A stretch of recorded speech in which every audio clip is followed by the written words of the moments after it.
Hello, मैं पुरुषोत्तम विश्वकर्मा आप सभी को नॉलेज विला के इस ऑफिशियल चैनल पर आपका ढेर सारा अभिनंदन करता हूँ।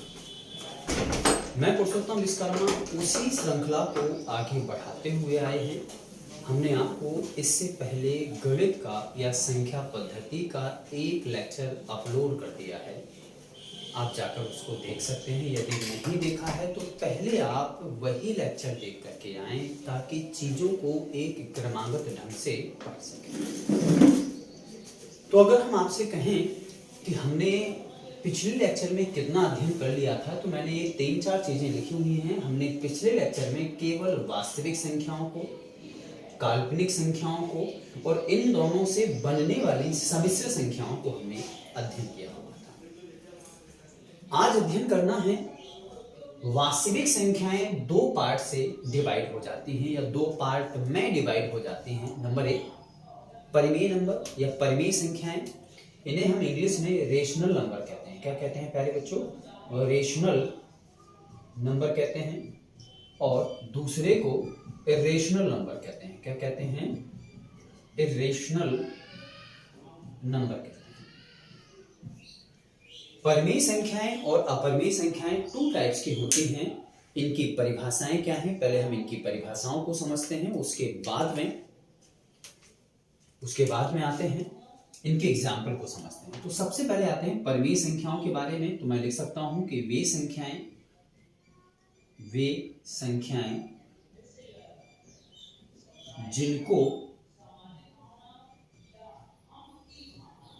P/Q के रूप में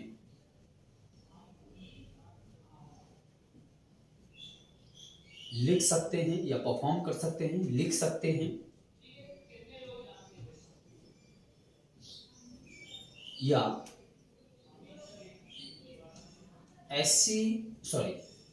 लिख सकते हैं तथा P और Q दोनों के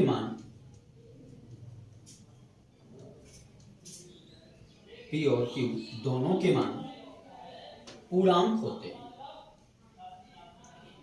पूर्णांक, अभी हालांकि मैंने आपको ये शब्द के बारे में बहुत अच्छे तरीके से समझाया नहीं है।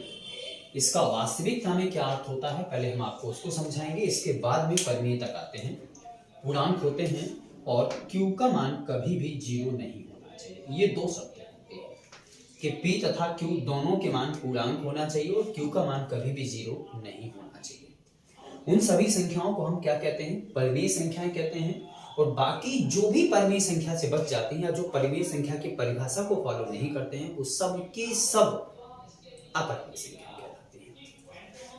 तो सबसे पहले आते हैं पूर्णांक पर। पूर्णांक क्या होते हैं? अगर हम आपको छोटी सी एग्जांपल के तहत समझें तो ये संख्या रेखा है। संख्या रेखा में यहाँ सबसे पहले 0 होता है, 1 होता है, 2 होता है, 3 होता है, आगे इनफाइनाइट, -1 होता है, -2 होता है, -3 होता है, आगे डॉटेड इनफाइनाइट।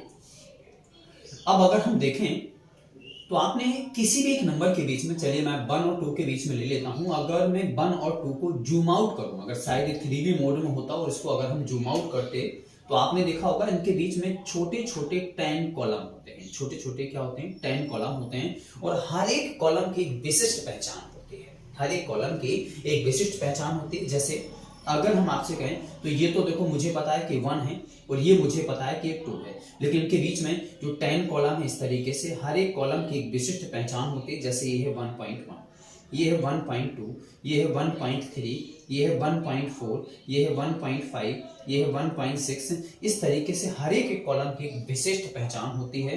अगर हम 1.2 और 1.3 को खोलें तो इसके बीच में भी 10 कॉलम होंगी, 1.2, ये होगा 1.3, इसके बीच में भी 10 कॉलम होते हैं। और हर एक की पहचान, जैसे इसकी पहचान क्या होगी? 1.21, इसकी होगी 1.22।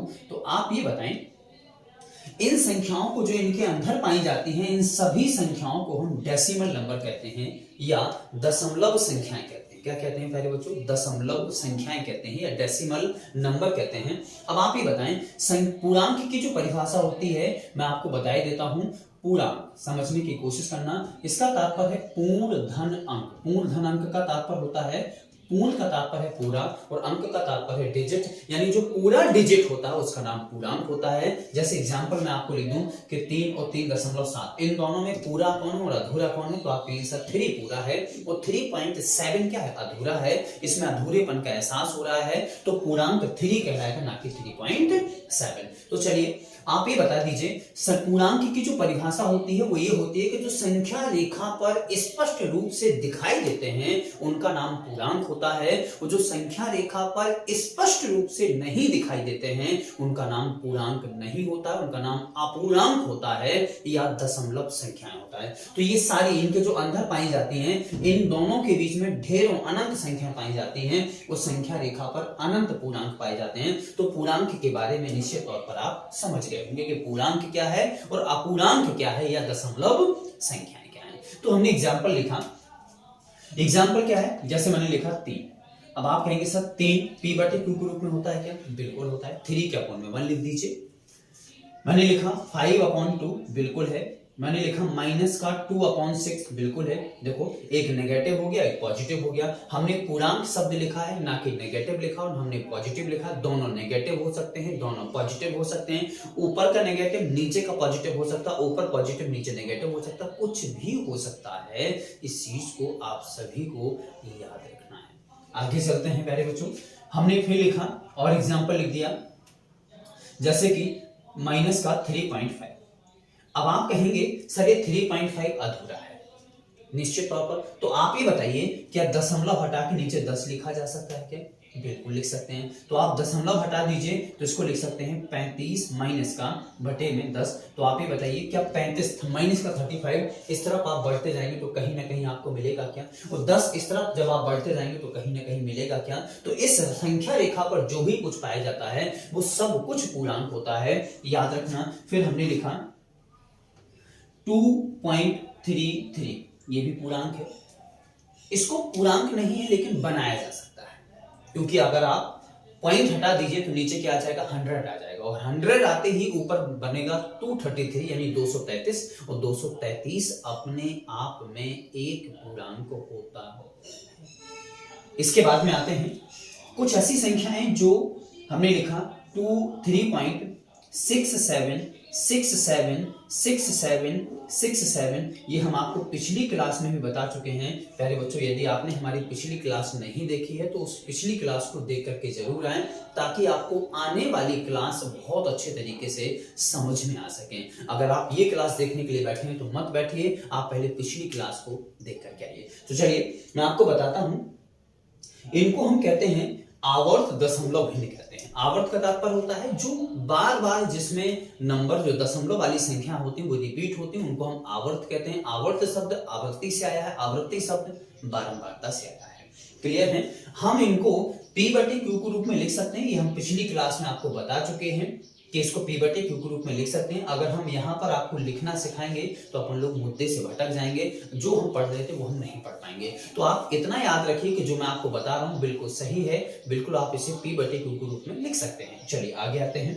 फिर हमने एक एग्जाम्पल लिखा है 4.923 और 3 पर मैंने बार लगा दिया। अब आप बार लगा दीजिए या फिर आप 3 को बार बार लिख दीजिए, बात एक ही होती है। आप इसे भी p/q के रूप में लिख सकते हैं। या कुछ ऐसी संख्याएं जैसे मैंने लिखा 4 और 4 पर लगा दिया मैंने वर्गमूल। आप ही बताएं क्या 4 का वर्गमूल निकाला जा सकता है, बिल्कुल निकाला जा सकता है। तो ये क्या होगा, परिमेय संख्या होगा। हमने यहाँ पे लिख दिया √25 बटे में √36। क्या दोनों के वर्गमूल निकाले जा सकते हैं, आप कहेंगे सर बिल्कुल निकाले जा सकते हैं। 25 का वर्गमूल 5 होगा, 36 यानी 36 का वर्गमूल 6 होगा। आगे आते हैं। फिर मैंने लिखा √√ के अंदर 49 और अपॉन में कितना आ जाएगा, कुछ भी लिख सकते हैं। अपॉन में मैंने लिख दिया 9। आप ही बताएं 49 का रूट निकल आएगा और 9 नीचे 7/9 बिल्कुल परिमेय हो जाएगा। चलिए कुछ एग्जांपल और लिखते हैं। अब हमने आपसे कह दिया, चलिए ऐसी संख्या लिख देते हैं जिसका वर्गमूल नहीं निकलता। जैसे मैंने लिखा √3। √3 का क्या वर्गमूल निकलता है, आप कहेंगे सर नहीं निकलता है। अब नहीं निकलता है तो ये फिर परिमेय क्यों है या परिमेय क्यों नहीं है। पहले बच्चों ये परिमेय नहीं है। पहली बात तो इसका एक कारण यह है कि इसका जो वर्गमूल निकलता है वो पूर्णांक नहीं होता है। मुख्य कारण यह है कि सीधी बात या सीधी सीधी परिभाषा आप ये समझ लीजिए कि जिनका वर्गमूल आसानी से निकलता है वो परिमेय होते हैं, जिनका वर्गमूल आसानी से नहीं निकलता है वो परिमेय नहीं होते हैं। तो अब आपके दिमाग में प्रश्न उठता है, सर ऐसी तो आपने परिभाषा कहीं नहीं लिख पाई कि जिनका वर्गमूल निकलता है वो परिमेय कहलाएंगे और जिनका वर्गमूल नहीं निकलता वो अपरिमेय कहलाएंगे। ऐसा परिमेय, ऐसा परिभाषा में तो कहीं नोटिस नहीं है, या परिभाषा में तो कहीं नोट नहीं है। बिल्कुल हम आपकी बात से सहमत हैं कि परिभाषा में नोट नहीं है, तो फिर ये अपरिमेय क्यों है? जब ये परिमेय है, इसका वर्गमूल निकलता है, ये परिमेय है, इसका नहीं निकलता, तो भैया इसे भी परिमेय मानो। इसलिए नहीं मान सकते हैं। अब आप ये बताइए, मैंने परिभाषा में ये शब्द बहुत अच्छे तरीके से, इसलिए मैंने लाल घेरे में लिखा हुआ है, आप ये बताएं इसका जब आप वर्गमूल निकालेंगे तो 1.7321005 आगे भी नंबर आते हैं। आप हमेशा याद रखना, किसी भी संख्या का वर्गमूल निकाल लेना, कभी भी संख्याएं रिपीटेशन में नहीं जाती हैं। किसी भी संख्या का आप वर्गमूल निकालेंगे तो संख्या कभी भी रिपीटेशन में नहीं जा सकती हैं, और जब संख्याएं रिपीटेशन में नहीं जाएंगी तो निश्चित होगा कि आप उन पर बार नहीं लगा सकते हैं।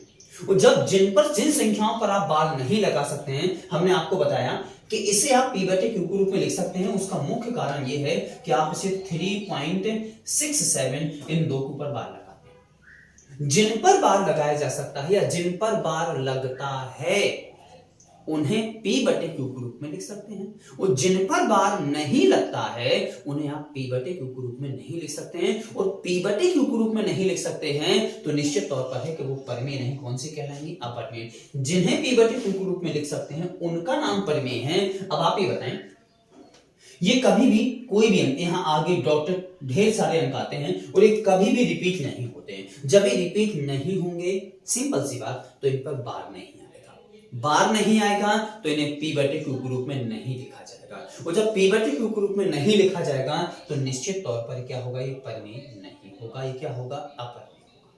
या सीधी सीधी बात यह है, ये जो शब्द लिखा है ये पूर्णांक नहीं है। हमने आपको क्या लिखवाया है कि इनका जिनका भी मान पूर्णांक निकल के आता है, जैसे 25 का वर्गमूल 5 होता है, 5 पूर्णांक होता है, ना कि पूर्णांक ये। पूर्णांक इसके पहले 1 होता है और इसके बाद में 2 होता है। 1.73 या 1.7 कभी भी पूर्णांक की श्रेणी में नहीं आता है। तो प्यारे बच्चों, इतनी बात क्लियर हो गई होगी। इसके बाद एग्जाम्पल होता है, मैं यहाँ पे लिख रहा हूं, इसके बाद एग्जाम्पल लिखा मैंने 22/7। अब आप कहेंगे सर ये 22/7, बिल्कुल सही बात है। 22/7 पाई का मान होता है। इसके बाद में एक और पाई का मान लिख दिया मैंने 3.14। ये दोनों संख्या परिमेय हैं। अब मैं अपरिमेय लिखूं तो अपरिमेय के सबसे पहले उदाहरण तो आएगा पाई और दूसरा उदाहरण आएगा 3.14। सिंपल सी बात ये है। अब आपके दिमाग में आ रहा होगा, पहली बात तो अपरिमेय थोड़ा सा जल्दी आ गए हम अपरिमेय पे। अपरिमेय की हमने परिभाषा नहीं लिख पाई आपको। अपरिमेय की परिभाषा यदि हम आपसे कहें, अपरिमेय वे संख्याएं होती हैं जो परिमेय नहीं, जो परिमेय की परिभाषा को फॉलो नहीं करता है वह सब कुछ क्या होता है प्यारे बच्चों? अपरिमेय होता है। जो परिमेय की परिभाषा को फॉलो नहीं करता है वो क्या होता है? अपरिमेय होता है। और जो अपरिमेय नहीं होता है वो कौन होता है? परिमेय होता है। तो आप ये बताएं, हमने 2 एग्जाम्पल लिखे हैं, 22/7 3.14 और पाई और 3.14 और डॉटेड। हमने इसमें से आपके दिमाग में ये दोनों संख्याएं और ये दोनों संख्याएं लगभग एक ही है, या दोनों चारों एक ही हैं, आप ऐसा मानते हैं, लेकिन मैं नहीं मानता हूं। आप मानते हैं कि चारों एक ही हैं, ये पाई का मान है, ये भी पाई का मान है और ये भी पाई के मान है। जब पाई के मान सारे हैं तो फिर ये 2 यहां पर क्यों लिखे हैं और बाकी 2 ये क्यों लिखे हैं? या तो इन्हें सब चारों को परिमेय में होना चाहिए या चारों को अपरिमेय में होना चाहिए नहीं होना चाहिए, लेकिन ऐसा नहीं है। उसका कारण मेन ये है प्यारे बच्चों, ये दोनों जो लिखे हैं ना, ये ये पाई के मान ही नहीं। थोड़ा सा झटका लगा होगा आप लोगों को, बिल्कुल सही बात है। ये पाई के मान नहीं है, ये पाई के लगभग मान है। कौन सी मान है ये? पाई के लगभग मान ही, पाई के मान नहीं है। जो पाई के यथार्थ मान हैं, सबसे पहले पाई अपरिमेय है और पाई की जो रियल वैल्यू है वो है 3.1478। ये रियल वैल्यू है, जो भी उसकी रियल वैल्यू है वह क्या क्या होगा, अपरिमेय। अब आप कहेंगे सर ये भी हमने पाई के मान सुने। प्यारे बच्चों ये पाई का मान नहीं है, पाई का लगभग मान है 22/7। अब ये परिमेय क्यों है, क्योंकि परिमेय की परिभाषा को फॉलो करता है, P/Q के रूप में है, बिल्कुल है, और दोनों के दोनों पूर्णांक हैं 22 और 7। आप इस संख्या रेखा को आगे बढ़ा देंगे तो कहीं आगे आपको 22 भी मिलेगा और कहीं पर भी आपको 7 मिलेगा। अब आप कहेंगे सर ये 3.14 ये क्यों परिमेय है। प्यारे बच्चों आप पॉइंट हटाएंगे नीचे 100 आ जाएगा तो ये बनेगा 314/100, यानी 314/100, 314। इस संख्या रेखा को आगे बढ़ाएंगे तो कहीं ना कहीं आपको 314 मिलेगा और कहीं ना कहीं आपको 100 मिलेगा। ये दोनों की दोनों संख्याएं आपको कहीं ना कहीं निश्चित तौर पर मिल जाएगी। क्लियर है प्यारे बच्चों। अब आते हैं अपरिमेय संख्याओं पर। तो अपरिमेय संख्याओं के उदाहरण मैंने आपको बता दिए हैं, जो भी परिमेय नहीं होते हैं वो सब कुछ अपरिमेय होता है। तो पहले उदाहरण तो मैंने लिखवा दिया पाई, दूसरा ये लिखवा दिया, तीसरा प्यारे बच्चों लिखवा दिया इनफाइनाइट। ये प्यारे बच्चों अपरिमेय संख्या है। इसके बाद मैंने लिखवाया, इसके बाद हमने लिखा √3, ये लिखा हुआ है, जिनका वर्गमूल नहीं निकलता, वर्गमूल ही नहीं घनमूल, फोर्थ रूट, चतुर्थ मूल, पंचम मूल, षष्टम मूल, सप्तम मूल, अष्टम मूल, नवम मूल, जितने भी मूल होते हैं जिनके मूल आसानी से नहीं आते हैं, जैसे मुझे पता है कि 8 का घनमूल आता है लेकिन 9 का घनमूल नहीं आता है, तो 9 का घनमूल भी क्या होगा, अपरिमेय। मैंने लिखा कि 32 का पंचम मूल आता है लेकिन 32 का षष्ठम मूल नहीं आता है, तो ये भी अपरिमेय होगी। मैंने लिखा फिर वर्गमूल 25 का वर्गमूल आता है लेकिन 24 का वर्गमूल नहीं आता है, ये भी अपरिमेय होगी। या बटे में हम कुछ लिख दें कि मैंने लिखा √25 और यहाँ बटे में लिख दिया √3। अब आप कहेंगे सर ऊपर से तो परिमेय लग रहा है लेकिन नीचे से क्या है, अपरिमेय। तो ये भी प्यारे बच्चों कौन सी संख्या कहलाएगी, अपरिमेय संख्या। क्लियर है इतनी चीजें। तो परिमेय और अपरिमेय के बारे में मैंने आपको समझा दिया है। प्यारे बच्चों इसका आप स्क्रीनशॉट ले सकते हैं या लिख सकते हैं। पहले तो इसको हम मिटाते हैं और इसके आगे की चीजों को आपको समझाते हैं।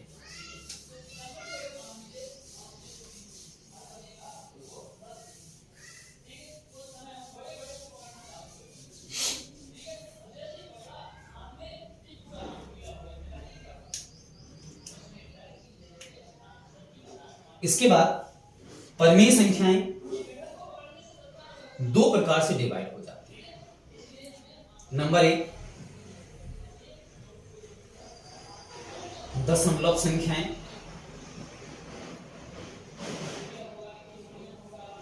और नंबर 2 पूर्णांक।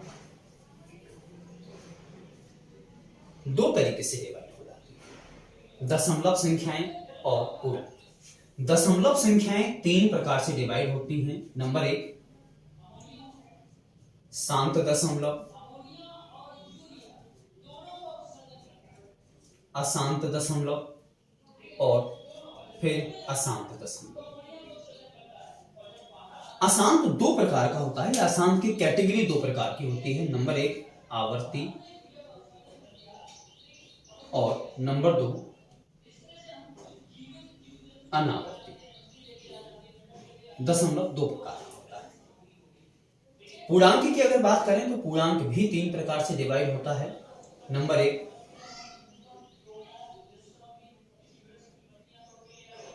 धन पूर्णांक, नंबर 2 शून्य और नंबर 3 ऋण पूर्णांक। चलिए इनके बारे में आते हैं। परिमेय संख्याएं प्यारे बच्चों 2 प्रकार से डिवाइड हो जाती हैं। नंबर 1 दशमलव संख्याएं, या इसको हम डेसिमल पार्ट कहते हैं इंग्लिश में, इसको इंग्लिश में बोलते हैं प्यारे बच्चों डेसिमल पार्ट, और इसे बोलते हैं इंटीजर। इसे इंटीजर प्यारे बच्चों, इंग्लिश हो सकता है एक आध वर्ड गलत लिखा हो, मैं इंग्लिश का टीचर नहीं हूं, मैं गणित का अध्यापक हूं। अपना विषय पूरा पढ़ाऊंगा, दूसरे का विषय उतना आता है उतना पढ़ाऊंगा जितना मुझे आता है। डेसिमल पार्ट और इंटीजर लिखे हुए हैं। अब शांत दशमलव की परिभाषा क्या है या शांत की परिभाषा क्या है उसके बारे में आपको बताता हूं। तो सिंपल सी भाषा में शांत शब्द सुन करके जो आपके मन में भाव जागृत होते हैं वही शांत दशमलव की परिभाषा है। शांत शब्द सुनकर जो आपके मन में भाव जागृत होते हैं वही शांत की परिभाषा है। जैसे एक छोटा सा एग्जांपल मैंने यहाँ पे लिखा 3.7 और 3.77777 आगे डॉट।